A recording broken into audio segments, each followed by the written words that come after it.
Welcome to All Grown Up Now, Tales of a Checkered Past. I'm Kenneth D. King, podcasting from my studio near Union Square in New York City. This podcast is an evolution of the tale, All Grown Up Now, A Friendship in 3 Acts. This is Season 2, and it's called Tales of a Checkered Past. It's a collection of short stories from my salad days on up to the present. In each podcast, another self-contained story will be presented. These podcasts will be broadcast bi-weekly, so you get 2 a month. Enjoy.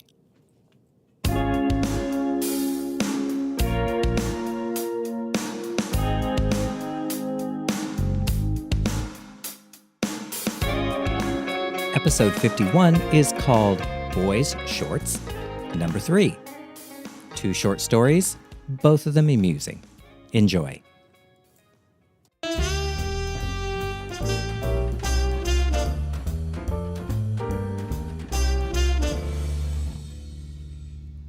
The first of the 2 stories is called The Qualities of Silence.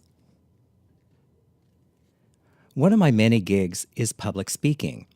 It goes along with the teaching I do all around the country. Generally, when I travel to a place, I schedule a class, but many times the organization that brings me in will schedule a lecture. This is so they can get more people in the hall and offset the cost of bringing me in. All good. One of the talks that is popular is what I call demystifying the creative process. This talk is different every time I give it.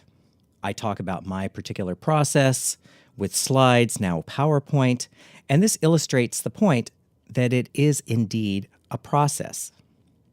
Some people believe that the idea for creation just springs full-blown in my mind, and then my job is essentially to transcribe it, so to speak. Not so.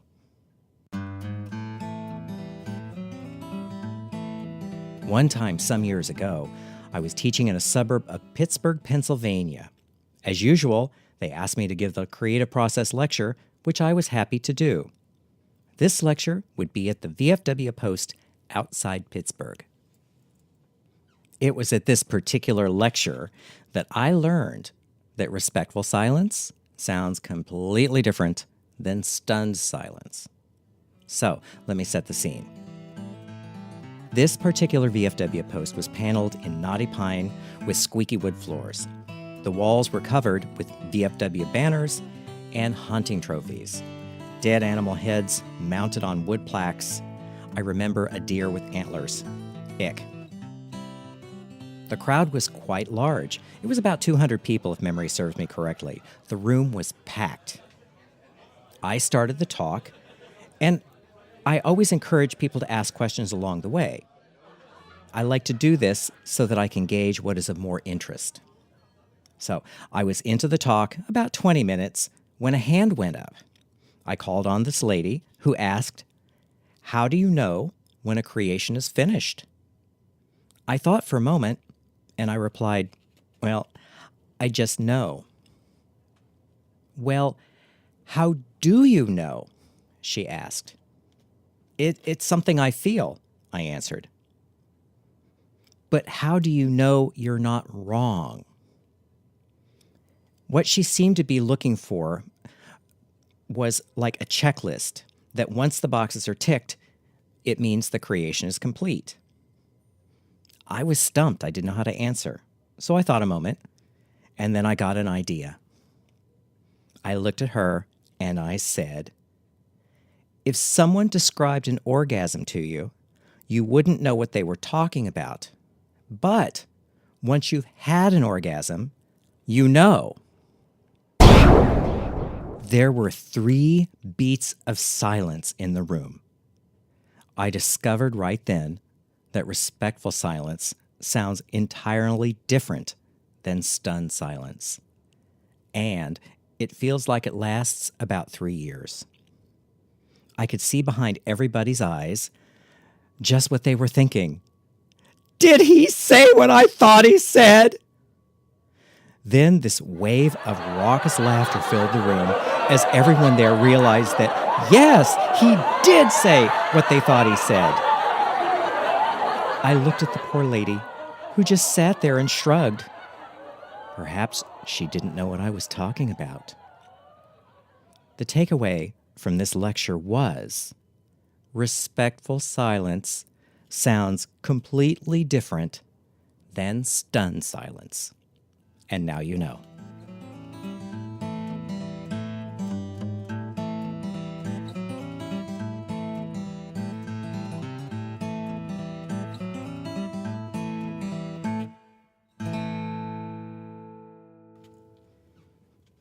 The second story is drawn from my novel All Grown Up Now, and it is called Beards and Veils.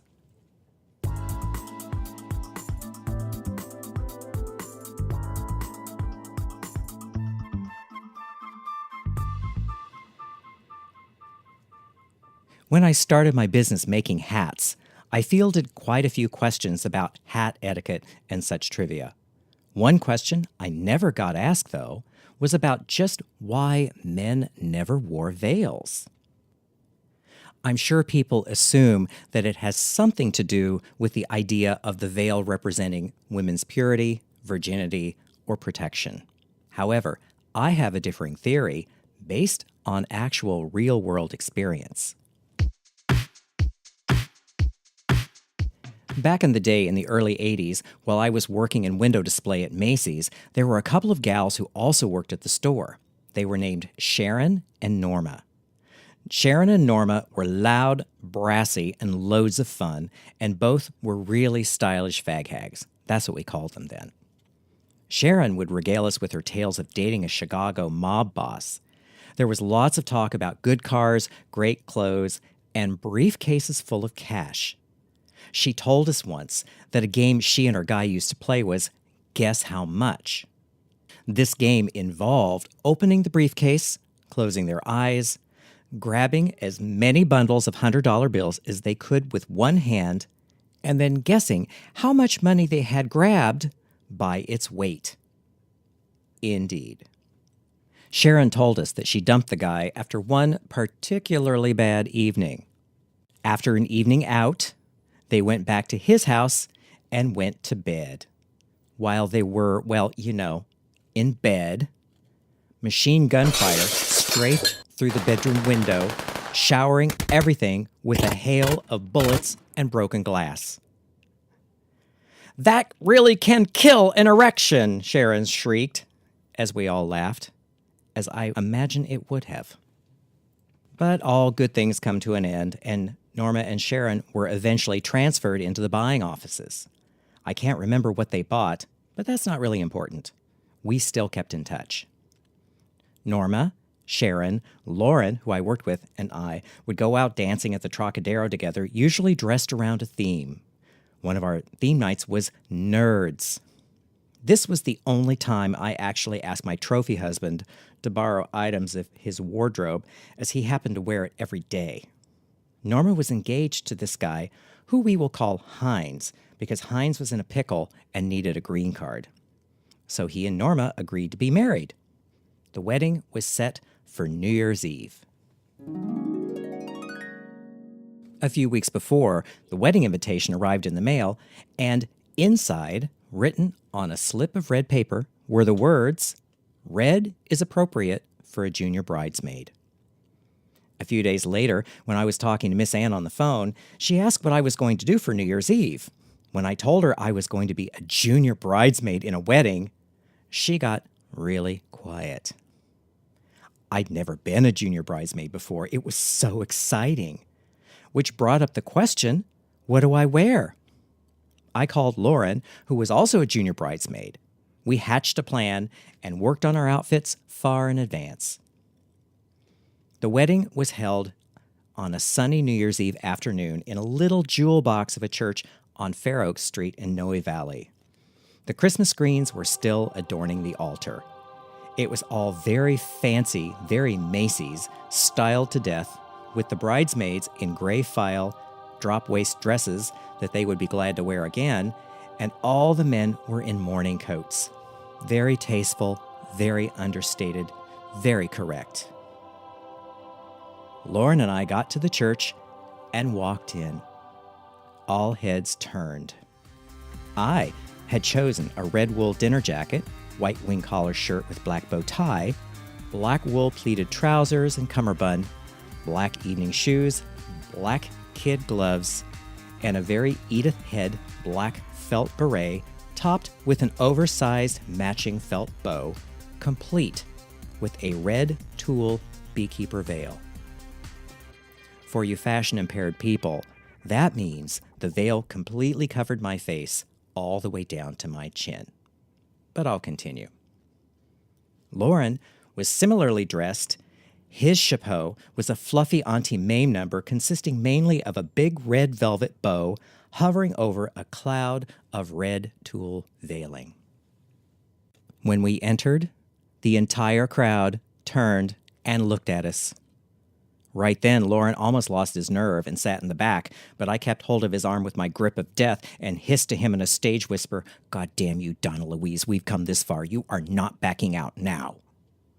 So, arm in arm, we marched right up to the front and sat down directly behind the family who had come from Kentucky for the event. Norma's father turned around to see what the commotion was all about and froze when he spotted me sitting down directly behind him. "Ken King, glad to meet you, sir," I said in as hearty and manly a voice as I could summon. I grabbed his hand and gave it a good, manly shake as well, while still wearing my gloves. Then I introduced Lauren, as Lauren, not Donna Louise, who said, "Charmed, I'm sure." The music started, and the procession began. It was certainly funny, watching the wedding procession as everyone in it wanted to turn and look, but couldn't because that would be uncool. I think it was all they could do to get through the ceremony without turning backward and looking. It seemed the priest was rushing everything, and it all ended rather quickly. Afterwards, Lauren and I were quite the hit at the reception. We got to try to catch the bouquet with the senior bridesmaids and posed in all the photos of the wedding party. Since most of the people there were from the Macy's main offices, I figure I had completely wrecked any chance I might have had for career advancement had I wanted it. For years after, when I would run into one or another of those people on the street, they inevitably would say, "Aren't you the one?" pointing to their head. It was that memorable. I made a fashion discovery that day: why men don't wear veils. It's the facial hair. I had a beard at the time, and the veil stuck to it like Velcro. So, now you know.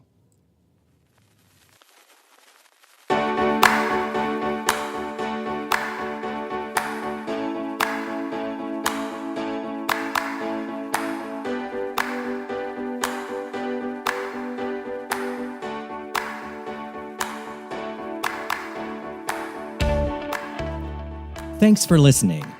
You can get the audiobook All Grown Up Now on iTunes, Audible, and Amazon, or from my website, allgrownupnow.com.